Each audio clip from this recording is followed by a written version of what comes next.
কান্না করলি নাকি? আরে ধুর, কি বলো, কান্না কেন করব? অনেকক্ষণ চোখে পানি দিয়েছি তো, ধুলে গেছিল, তাই লাল হয়ে গেছে হয়তো। আচ্ছা খাটে বসে, আমি ক্ষত জায়গাটা পরিষ্কার করে ব্যান্ডেজ করে দেই। আরে আম্মু, একটু খালি তো ছড়ে গেছে, ব্যান্ডেজ করলে সবাই ভাবে না জানি কতখানি কেটে ফেলছি। চুপ কর, এইটুকুতেই অনেক বড় ক্ষতি হতে পারে বুঝলি, তাই চুপচাপ বসে থাক। আর এটা কিভাবে হলো? আর বলো না, খেলতে গিয়ে লেগে গেছে। একটু সাবধানে খেলতে পারিস না? এর থেকে বেশি কেটে গেলে কি হইতো? কি হয়তো, একটু রক্ত বের হইতো। আর তুমি কান্না করতে আর টেনশন করতে, এইটাই। ফাজিল একটা দেব। আদিত্য ওর আম্মুকে জড়িয়ে ধরে। আদিত্যর আম্মু আদিত্যর হাত পরিষ্কার করতে গেলে আদিত্য ভয়ে চোখ বন্ধ করে ফেলে। আদিত্যর আম্মু হাসতে হাসতে বলল, তুই যত বড় হচ্ছস এই জিনিসটাকে ভয় কাটাতে পারিস না। নিন হয়ে গেছে, এবার আমাকে ছাড়। উফ, এমন জোরে ধরিস, আমার মনে হয় নিঃশ্বাস বন্ধ হয়ে যে মারা যাব। উফ, আম্মু কতবার বলছি মারা যাওয়ার কথা বলবে না, তোমাকে ছাড়া আমি একা থাকতে ভয় পাই, তুমি তো জানো। তাও কেন যে আমাকে ছেড়ে চলে যেতে চাও? দূর বোকা ছেলে, এইসব অভ্যাস বদলাতে হবে, কারণ আমি সারা জীবন বেঁচে থাকবো না। এখন আমার আঁচলটা ছেড়ে দিয়ে একা চলার চেষ্টা কর। নিজের খেয়াল নিজে নিতে শিখে। কতদিন আমি তোকে এভাবে আগলিয়ে রাখবো? উফ আম্মু, ভালো লাগে না, ধুর। আদিত্য কথাটা বলে রুম থেকে বের হয়ে গেল। আদিত্য ছাদে চলে গেল। ছাদে বসে থেকে ফোনটা আদিত্য ছাদে চলে গেল। ছাদে বসে থেকে ফোনটার লক খুলে রাইসাকে টেক্সট দিল, কিন্তু রাইসা এসএমএস দেখে কোনো রিপ্লাই দিল না। ওরা স্কুল গ্রুপে দেখতে পেল রাইসা রনির সাথে অনেক ক্লোজ হয়ে কথা বলছে, আর সবাই অনেক হাসাহাসি করছে। আদিত্য বিষয়টা আর সহ্য করতে না পেরে গ্রুপ থেকে লিভ নিয়ে চলে আসলো। আর এইদিকে রাইসা টেক্সট করলো, সমস্যা কি তোমার? গ্রুপে লিভ নিয়ে কি বোঝাতে চাও? হ্যাঁ, সবাইকে এইটা বোঝালে আমি তোমার সাথে ঝগড়া করছি, কষ্ট দিয়েছি, তাই তুমি গ্রুপ থেকে লিভ নিয়েছো? দেখো আদিত্য, আমার সব সময় তোমার এই ন্যাকামো দেখতে না একদম ভালো লাগে না। অনেক সহ্য করেছি, আর না। আমি তোমাকে বলছি একবারও যে আমার ন্যাকামি? দেখো, তুমি তো ভালোই আসছো রনির সাথে। একদম বাজে কথা বলবে না। কোন জায়গার কথা কোথায় নিয়ে আসছো তুমি? হ্যাঁ, বাজে কথা বলছি আমি, তাই না? তোমাকে আগেও বলছি রনির থেকে দূরে থাকতে, বাট তুমি আরও রনির সাথে ক্লোজ হওয়ার চেষ্টা করছো। আমি কি বুঝি না? শোনো, আমি তোমাকে ভালোবাসি, আর তোমার মনে কখন কি চলে সেইটা আমি বুঝি। তুমি কি আমার সন্দেহ করছো নাকি? আমি তোমায় ভালোবাসি না নাকি? সেইটা আমি কিভাবে বলবো, সেইটা তুমি জানো।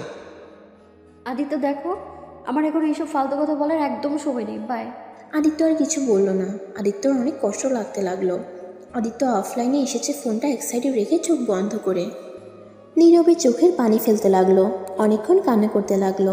হঠাৎ করে আদিত্যর ফোন বেজে ওঠে। আদিত্য ফোনটার দিকে তাকিয়ে দেখে রিয়া কল দিয়েছে। আদিত্য চোখ মুছে নিজেকে স্বাভাবিক করে ফোনটা রিসিভ করলো। আদিত্য, এখন বাসায় আয়, আমি বাসায় চলে এসেছি। আপনি না রাতে যেতে বলেন, এখন কেন যাব? আর কেবল একটু একটু অন্ধকার হচ্ছে, 8টার দিকে যাব। অত কথা শুনতে চাই না, এখন আয়, বেশি বুঝলে কিন্তু। আসছি। আদিত্য কথাটা বলে ফোনটা কেটে দিল। আদিত্য দোলনা থেকে উঠে সোজা ওর রুমে চলে গেল। রুমে গিয়ে ব্যাগ নিয়ে রিয়াদের বাসার উদ্দেশ্যে রওনা দিল। রিয়াদের বাসা আদিত্যদের বাসা, এক বাসা আছে তারপরে রিয়াদের বাসা। আদিত্য বাসায় গিয়ে কলিং বেল চাপতেই আদিত্যর খালু বলল, আদিত্য, কি ব্যাপার এভাবে আনমনে চলে যাচ্ছ? প্রতিদিন তো আমার সাথে একটু হলেও কথা বলে পড়তে যাও। সরি আঙ্কেল, আমি আপনাকে খেয়াল করি নাই। আদিত্য রিয়ার আব্বুর কাছে বসে আদিত্যকে রিয়ার আব্বু বলল, আদিত্য, হাতে কি হয়েছে তোমার? তেমন কিছু না, একটু ছড়িয়ে গেছে। আম্মু জোর করে এত বড় ব্যান্ডেজ করে দিয়েছে। কিভাবে ব্যথা পাইলে? খেলতে গিয়ে একটু লেগেছে। সাবধানে খেলবে এখন থেকে। আচ্ছা, কিছু খেয়েছো কি? না, পরে বাসায় গিয়ে খাবো। বাসায় গিয়ে খেতে হবে কেন? আমাদের বাসায় কি খাওয়া যাবে না? খাওয়া যাবে না কেন? তাহলে খাবার আমাদের সাথে আজ খাবে। ওকে, আচ্ছা আঙ্কেল, আমি তাহলে আসছি। আপু মনে হয় অপেক্ষা করছে, দেরি হলে রেগে যাবে। ওকে, যাও। আদিত্য উঠে সিঁড়ি বেয়ে রিয়ার রুমের সামনে গিয়ে দরজায় নক করে বলল, আপু আসবো? আদিত্য কথাটা বলে দরজা খুলে অবাক হয়ে যায়, কারণ রিয়া প্রতিদিন ওড়না ব্যবহার করে আদিত্যর সামনে, কিন্তু আজকে রিয়া ওড়না ছাড়া আধশোয়া হয়ে বসে আছে। আদিত্যকে দেখে বলল, কি রে, ওইখানে দাঁড়িয়ে আছিস কেন? ভেতরে আয়। আপনি ওড়না পরে আসছেন, এভাবে দেখতে ভালো লাগছে না। নাটক কম কর, সকালে তো সব দেখেই ফেলছিস, আর এখন ঢেকে রেখে কি হবে? আর তোর আসতে এত দেরি হলো কেন?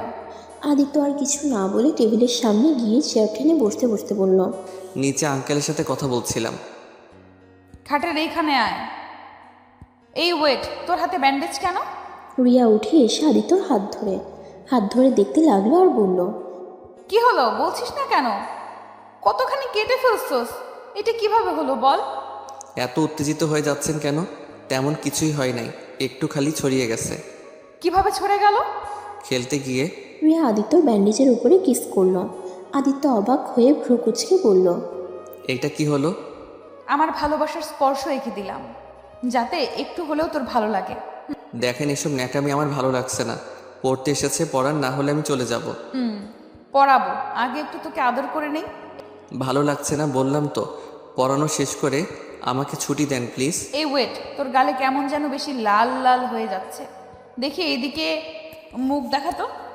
রিয়া আদিত্যর মুখ ভালো করে দেখে অবাক হয়ে যায়, বলে, কি রে, তোর গালে মনে হলো আঙুলের দাগ বসে আছে।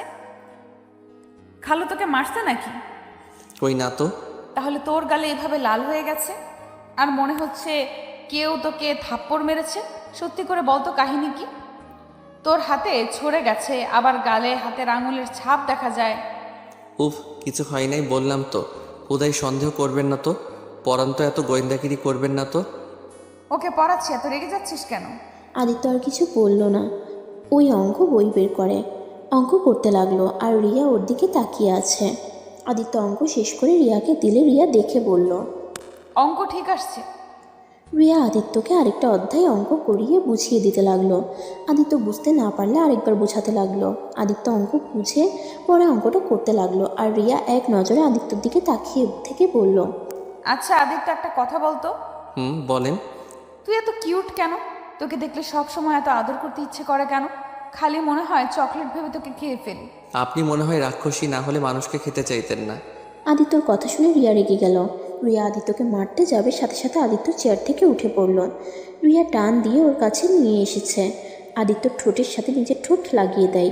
আদিত্য ছাড়ানোর চেষ্টা করলে রিয়া আদিত্যর ঠোঁটে কামড় দিতে লাগলো হালকা করে। আদিত্য আর সরে যাওয়ার চেষ্টা করলো না।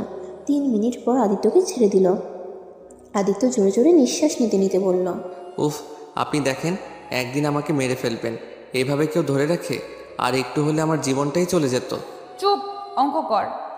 অঙ্ক আর করব না, বাসায় যাব। না, বাসায় যেতে পারবি না। আগে পড়া শেষ করে নে, তারপর একটু আমার ক্লাস নিবি, তারপর চলে যাস, তাহলেই হবে। মানে আপনার ক্লাস নিব মানে কি? পরে বুঝবি, এখন আয় পড়তে বস। আদিত্য আর কথা বাড়ালো না। আদিত্য চেয়ারে বসে আবার অঙ্ক করতে লাগলো, আর রিয়া আদিত্যকে দেখতে লাগলো। এভাবে আদিত্য 4টা সাজেস্ট পড়ানো শেষ করতে করতে 9টা বেজে গেল। তাহলে এখন আমি আসছি। আদিত্যর হাত ধরে খাটের উপরে শুয়ে দিল। আদিত্য ধাক্কা দিতে গেলে রিয়া আদিত্যর উপর শুয়ে পড়ল। কি করছেন? আমার উপর থেকে উঠেন, আর দেখেন আমরা যেইটা করছি ওইটা অনেক খারাপ কাজ করছি। আমি একটা ভিডিওতে দেখেছিলাম এভাবে চলাফেরা করা হারাম। আমরা মুসলিম হয়ে এসব কাজ করতে পারি না। আমি জানি না, কিন্তু আমি যে তোকে দেখলে আমার মাথা ঠিক থাকে না, তাই আমাকে হারাম কাজে লিপ্ত হতে হয়। এই আদিত্য, চল না আমরা বিয়ে করে ফেলি। আমরা বিয়ে করে ফেললে তো এই সম্পর্কটা পবিত্র হয়ে যাবে, তখন আর কোনো সমস্যা থাকবে না। কি যাতা বলেন, আপনার মাথা ঠিক আছে? আমি আপনাকে বলছি আমি অন্য কাউকে ভালোবাসি, তারপরও কিভাবে বিয়ের কথা বলেন?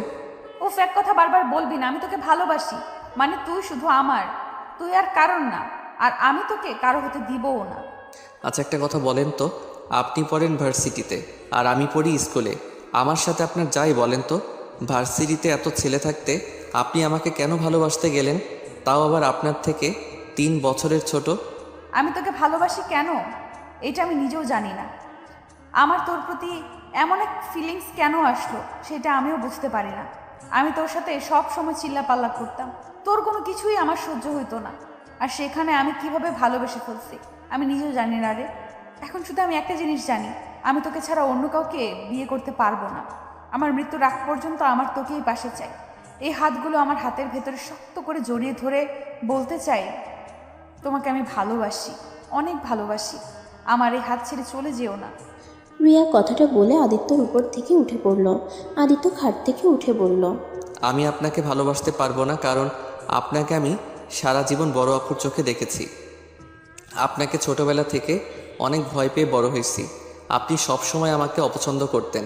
খালু খালামণি আমাকে বেশি আদর করতো জন্য। আদিত্যর কথা শুনে রিয়ার আবার রাগ হলো। আদিত্যর কলার ধরে বলল, বারবার আপু আপু করবি না তো, মেজাজটা অনেক গরম হয়ে যায়। শার্ট ছাড়েন, খালামণি আমাদের ডাকে। রিয়া আদিত্যকে ছেড়ে দিয়ে ওড়না নিয়ে বের হয়ে গেল। আদিত্য রিয়ার চলে যাওয়ার দিকে তাকিয়ে থাকে।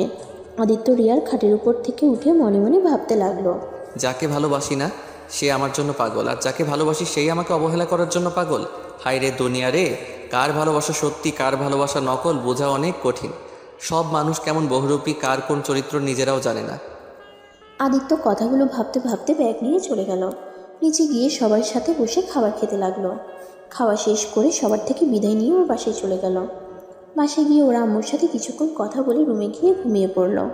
সকালে ঘুম থেকে উঠে রিয়ার কাছে পড়তে গেল। রিয়া আদিত্যর পাশে বসে আছে। আদিত্য ভয়ে ভয়ে পড়তে লাগলো।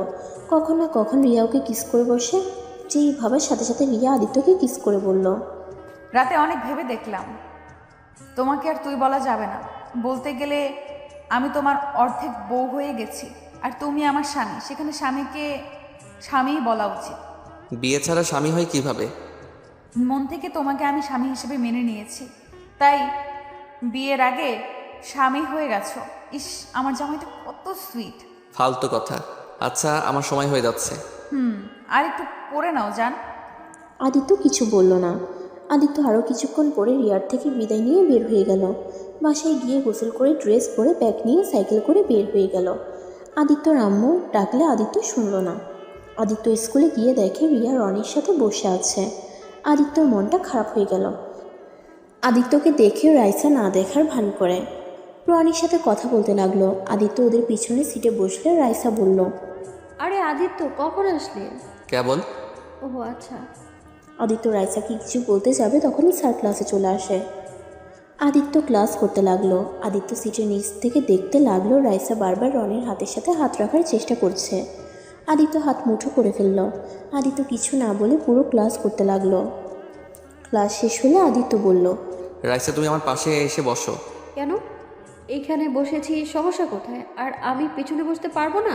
দেখো রাইসা ভালোই ভালোই বলছে আমার পাশে এসে বসো। রাইসা আদিত্যর কথা শুনে রেগে গিয়ে বলল, বসবো না কি করবে? হ্যাঁ, আমাকে হুমকি দিবে না, খবরদার। আমি কারো হুমকি শোনার মানুষ না। রনি, তুই রাইসা থেকে দূরে থাক প্লিজ, আমার রাগ তুলিস না। ওই কোথাও যাব না, ওই আমার কাছে বসবে। কি করবি তুই? আদিত্য রনিকে ধরে সরিয়ে দিতে গেলে রাইসা আদিত্যর হাত ধরে টান দিয়ে সামনে নিয়ে এসেছে। পুরো ক্লাসের সামনে থাপ্পড় মারে। আদিত্যর ঠোঁট কেটে গেল। আদিত্য চারদিকে তাকিয়ে দেখে সবাই তাকিয়ে আছে। রাইসা আদিত্যর কলার ধরে বলল, অনেক সহ্য করেছি তোর পাগলামি, আর না। শোন, আজ থেকে না তোর আর আমার সম্পর্ক এইখানেই শেষ। আমি ভালোবাসি না তোকে, আমি রনিকে ভালোবাসি। আর আমি কোনোদিনও তোকে ভালোবাসিও নাই। রনির সাথে আমার সম্পর্ক সেই প্রাইমারি স্কুল থেকে, আর তোর সাথে ভালোবাসার অভিনয় করেছি। কারণ এই স্কুলের সব মেয়েরা তোর উপরে ক্রাশ খেয়ে বসে থাকতো, সেটা আমার একদম সহ্য হতো না। তাই রনি আর আমি প্ল্যান করেছিলাম তোকে ভালোবাসার ফাঁদে ফেলে আমার পিছনে ঘুরাবো। তাই তোর সাথে এতদিন আমি ভালোবাসার নাটক করেছি। তাই ভাই, এখন সত্যিটা তো জেনে গেছিস, এখন আর আমার ব্যাপারে নাক গলাস না। আমার এসব একদম ভালো লাগছে না, অসহ্য লাগছে আমার। রাইসা কথাগুলো বলে রনি